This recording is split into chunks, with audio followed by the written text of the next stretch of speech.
All right, back at it with another development stream. We are making a counter for the ghost interactions. We're making a timer for when the ghost starts to interact, and generally just making this into an actual game. Not a very fun one yet, but functionally it'll have a goal and a way to die. So if you haven't seen this game before, this is Do Not Disturb. You are performing room cleaning at a hotel. Problem is, the hotel is full of ghosts. Each room can start in like disarray or mostly normal. But either way, your job is to clean up the room until you start noticing signs of a ghost.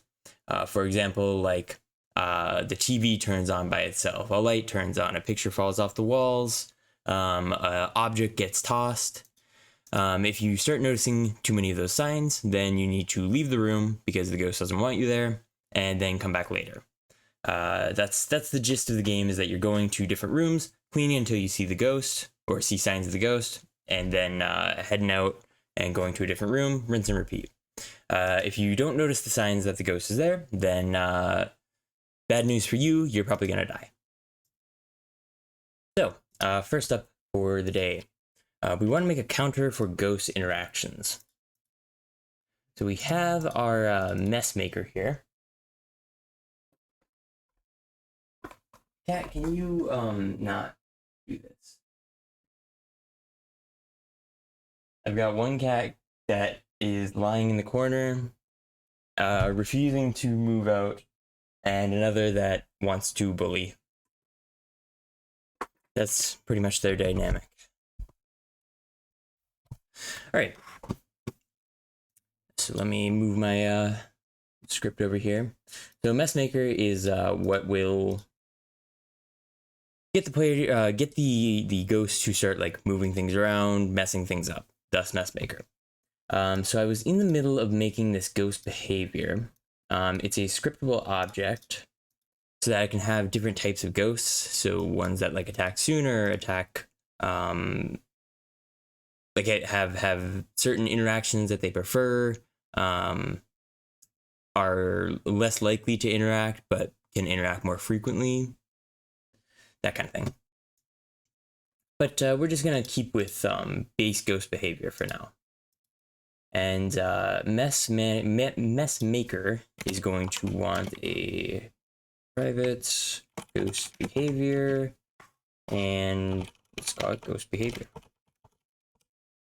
And we're going to want to serialize this. We'll probably randomly assign ghost behavior later on, but for now we will just assign it in the inspector. Okay, so since we have access to this ghost behavior, let's start actually using those values. And also, let me get up Stream, set this up correctly. Okay, that's better. Okay.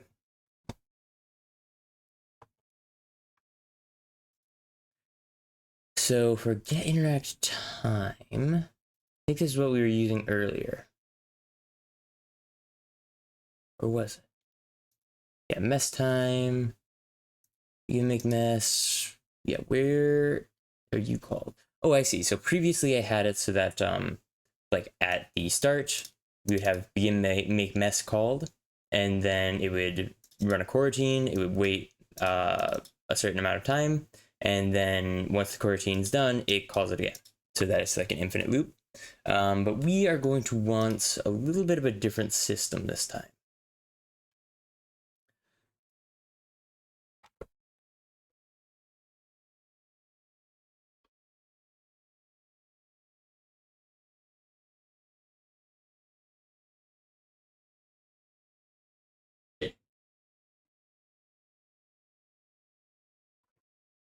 I got some goofy cats, I tell you. Right, we are gonna want, I think, still begin make mess.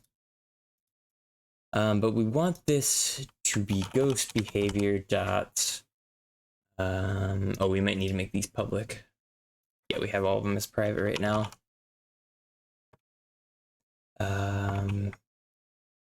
We also probably aren't going to use this. This should instead be on messmaker, I think.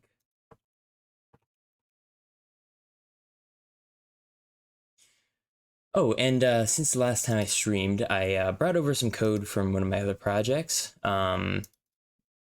Nothing too major, just some like useful little attributes like show only attribute, so that when I am looking in the inspector, I can't actually change the amount of interactions, but I can see how many interactions. That way I don't need to put a debug message whenever I want to see the interactions tick up.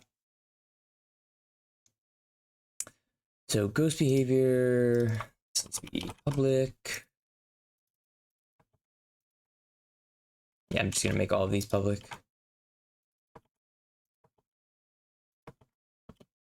I mean, I guess we should have them be. Hey, I should do this the right way. All right, hold on. Because really, all of these should be private.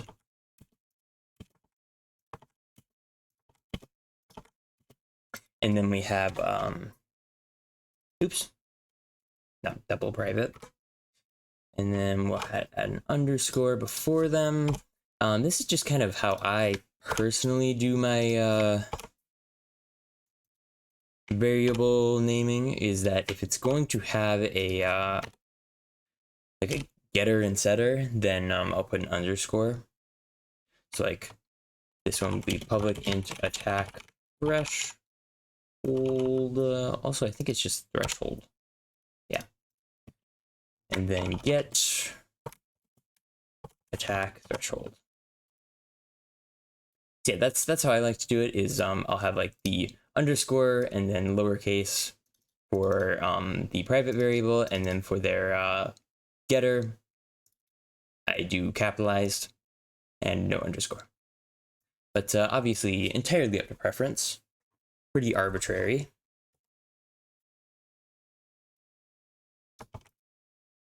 Public float, there we are. And that. Oops. Get max initial interact time.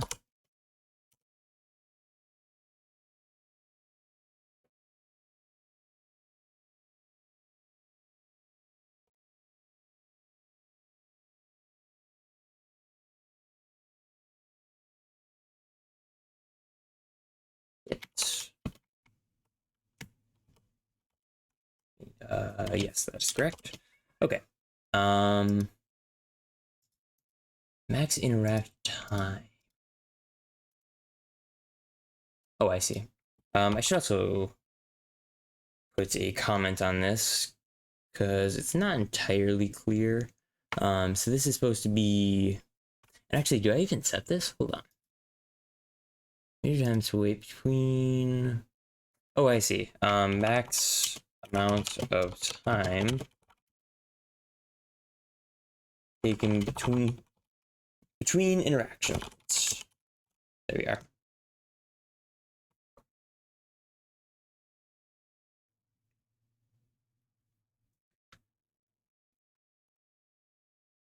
And I'm just going to copy that.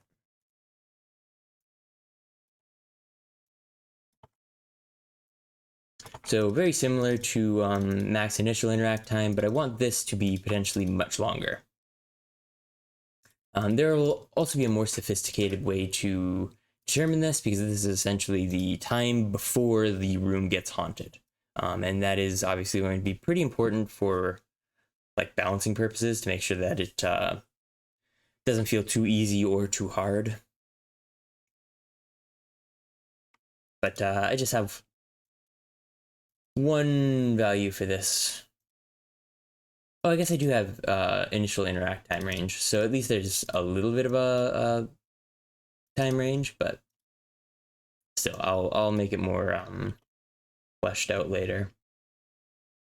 Right, and we're gonna steal this for this.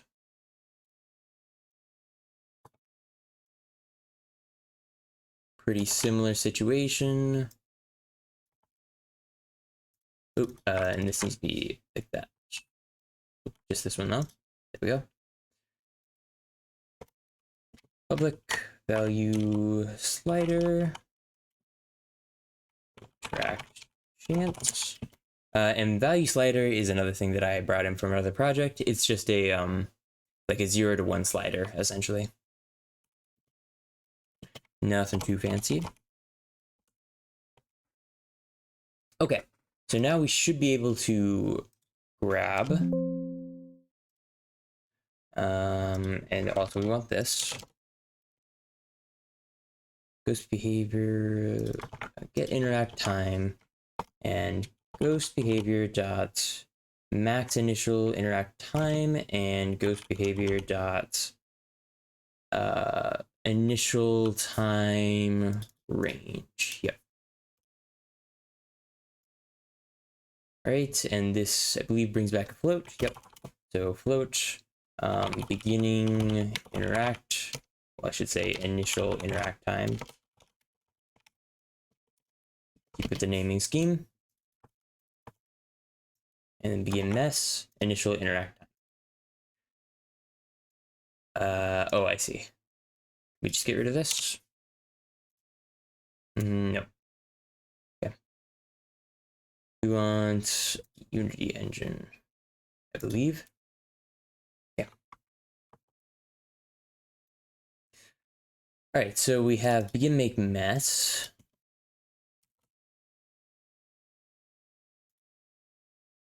And then I think we want to go. We're going to change this to be make mess coroutine.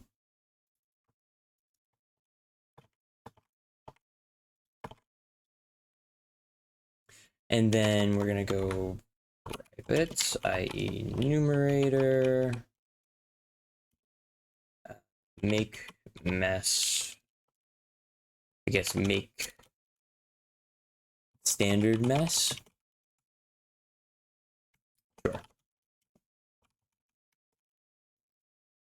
And actually, we can just do, we don't even need an extra, or do we?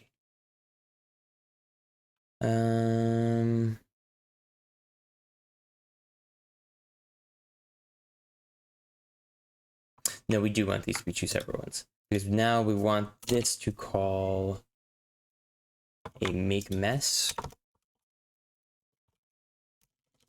Although this should probably be private. Make mess. And then that all seems correct. And we want make mess to be called here.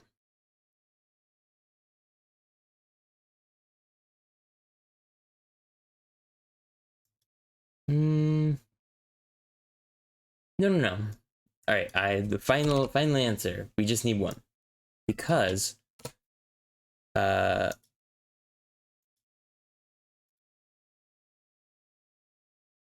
then I think we need this. Yeah, because really the only difference between begin make mess and make mess was going to be the time that you had to wait before the mess was made. But in that case, oh, and the fact that like afterwards, we were going to need to make a new mess to continue the loop. However, we can just continue the loop anyway. Like even when we're doing the second or third mess, we still want another mess after that. So we can just use this one and just put in different parameters each time that we want to start the cycle. So for this, we want interact time equals get interact time, and then instead of initial, we want max interact time and interact time range. And then we'll use interact time. There. Okay, so that should work. And then this just needs to be make mess. All right, and we have plenty of other, well, a few other things to mess with here, like interact chance, as well as attack threshold. But we're gonna deal with those later, I think. For now, I just want to make sure that there are different times for initial make mess and make mess. So let's set the base ghost behavior. Max initial interact time, we're going to say that's going to be 15 seconds. And then for time range, kind of a wonky way to do it, but it basically goes from 0 to 1, and then it's going to take this as a percent of max initial interact time. So like if we do, let's say 0.5 to 1, then the like most time that the ghost can go before doing an interaction is 15 seconds for 1, and then the fastest time that the ghost can choose to interact initially is 7.5, because half of 15. But for this test, we want it to be pretty consistent, so let's go like that. And then for max interact time, we're gonna want like 2.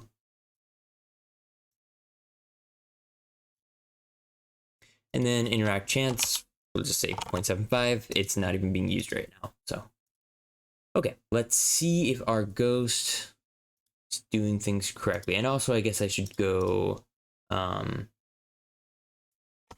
debug.log, trying to create mess, just to make sure that we can see that it's doing this at the correct times. So it should take like 9 seconds or so at least before doing its first mess, and then it should be doing them every like 2 seconds.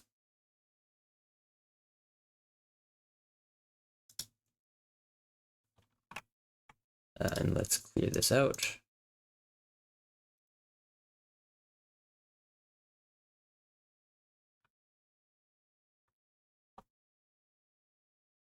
This might not be working. Oh, okay. Actually, I think I know what's wrong. I never set ghost behavior. That is important.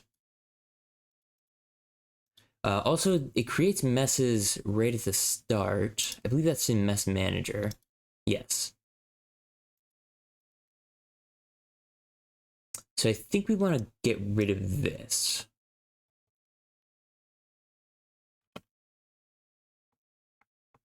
Because starting messes is no longer something that we're doing in Mess Manager. This is something that is specified in Ghost Behavior. So let's go and put this.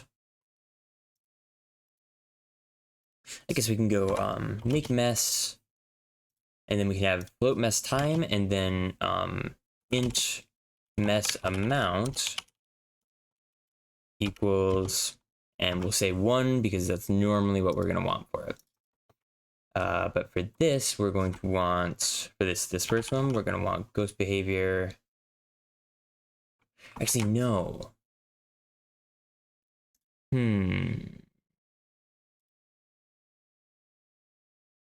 think we want it to be like mess amount equals 1, and then bool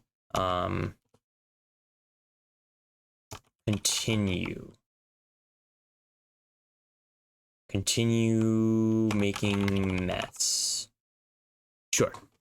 And then this is going to be defaulting to true.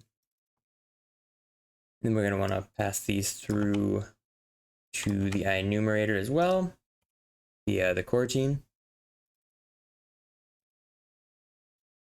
And then for I equals 0, I is less than mess amount, I plus plus. So we're going to make messes equal to mess amount. But only if, or actually, no, this needs to be for create mess.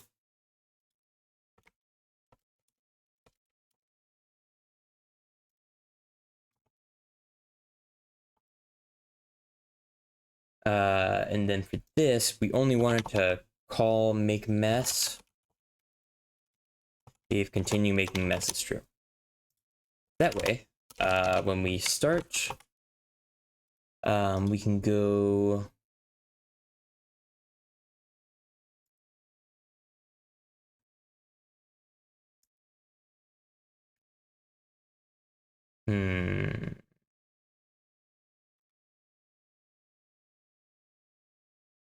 Actually, this isn't needed, now that I'm thinking about it.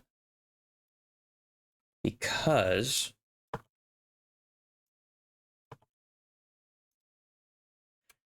we can just call create mess. We can skip the coroutine entirely. We can skip the timer. So we just want to go if, or actually not even, we just need for I equals 0, I is less than ghost behavior dot, is there initial interactions? I don't think there is. Okay, that's something that we should add. Let's go like this. We'll go private int initial interactions equals, I mean, 5 is actually fine. And then initial interactions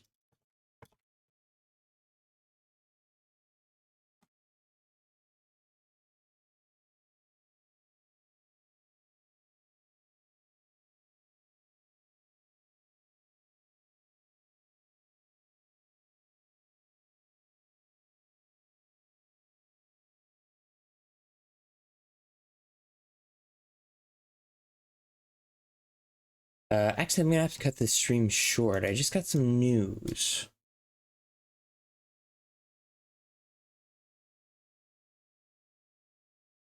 But I will continue development maybe even tomorrow. Might be a longer stream too. Anyway, goodbye.